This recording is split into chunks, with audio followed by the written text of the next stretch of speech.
It's funny, some of the most common everyday words we use are actually the hardest workers in the entire language.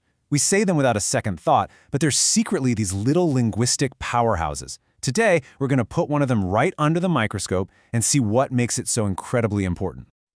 Okay, I'm just going to put a number up here. 850. Now, in a language that has, hundreds of thousands of words, that seems like nothing, a tiny number. But believe it or not, this small number holds the key to how we can say almost anything with a really, really small toolkit. And here's what it is. That number, 850, is the total number of words on the basic English word list. It's a super special vocabulary, carefully chosen, because these words can express pretty much any idea you can think of. And we're about to find out why one very simple word we all know absolutely had to be on that exclusive list. So here's our game plan for this deep dive. First, we'll look at what it means to face the 850-word challenge. Then, we'll dissect the anatomy of our word. After that, we'll explore its amazing double life as both a noun and a verb. And finally, we'll see the word in action. All right, let's jump right in. The 850-word challenge. The word we're putting in the spotlight today is, you guessed it, drink. And the fact that it made it onto this list, well, that tells you it's not just a common word. It's fundamental. It's part of the absolute bedrock of English. And there you have it. This isn't just my opinion. It's a fact. Being on the basic English list means a word is essential.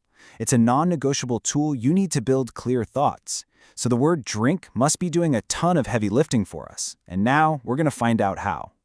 Which brings us to the anatomy of the word itself. To really get why it's so powerful, we have to kind of peel back the layers. And we're going to start with the difference between how it looks on a page and how it actually sounds. So on the left, you see the word we all know how to spell, D-R-I-N-K. Simple enough. But on the right, that's the International Phonetic Alphabet, and it's showing us the pure sound, drink. It's just a cool little reminder that even before we talk about meaning, there's this precise, universal structure to the sound of a word. Okay, now we are getting to the absolute heart of it. The word drink has a secret identity, a double life, really. It works as both a noun and a verb. And this is where its real power, its incredible efficiency, comes shining through. So let me ask you this. When I say the word drink, what's the first image that pops into your head? Do you see an object, like a glass of juice, a thing? Or do you picture someone actually lifting that glass to their mouth, an action? The fact that it could be either one is exactly what makes this word so brilliant. First up, let's look at its job as a noun. As a noun, a drink is just a liquid, a beverage. It's a tangible object, right? Something you can hold, you can buy, you can spill. It's a thing. And this sentence here makes it crystal clear. A drink is a concrete item sitting right there on the table next to the cake. It's the what of the sentence, a simple, straightforward noun. But now, watch this. Let's flip it completely. As a verb, drink becomes the action of consuming that liquid. It's no longer the what, it's the how. It's the process itself. Same word, totally different job. So let's just boil it all down to this simple idea. As a noun, it's a thing. As a verb, it's an action you do with that thing. This amazing efficiency, using one single sound to cover two core ideas, is exactly why drink earned its spot on that essential list of 850 words. But we're not done yet. Let's zoom in a little closer on its role as a verb, because even within that one job, this word shows off some incredible flexibility, especially when it comes to talking about when something happens. Check this out. The word is basically a shapeshifter. To talk about right now, we say drink. To talk about yesterday, we say drank. For an action that's all done, we use drunk. And for something that's happening as we speak, it's drinking. It's incredible.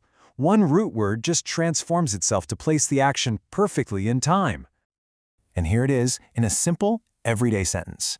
I drink coffee in the morning. It's a habit, a regular action. The sentence is just effortlessly clear because that verb is doing its job, telling us not just what's happening, but also when. So let's pull all of this together. We have one simple sound, drink. It does two huge jobs, being both a thing and an action. It can change its own shape to talk about time. All of this makes it a true, fundamental building block of communication. You can see now why it absolutely had to be on that exclusive 850-word list. And that really leaves us with a final, fascinating thought. We've just seen the hidden complexity and the raw power packed inside the simple word, drink. It really makes you wonder, doesn't it? What other simple, everyday words are out there, quietly doing all this incredible work, just waiting for us to notice?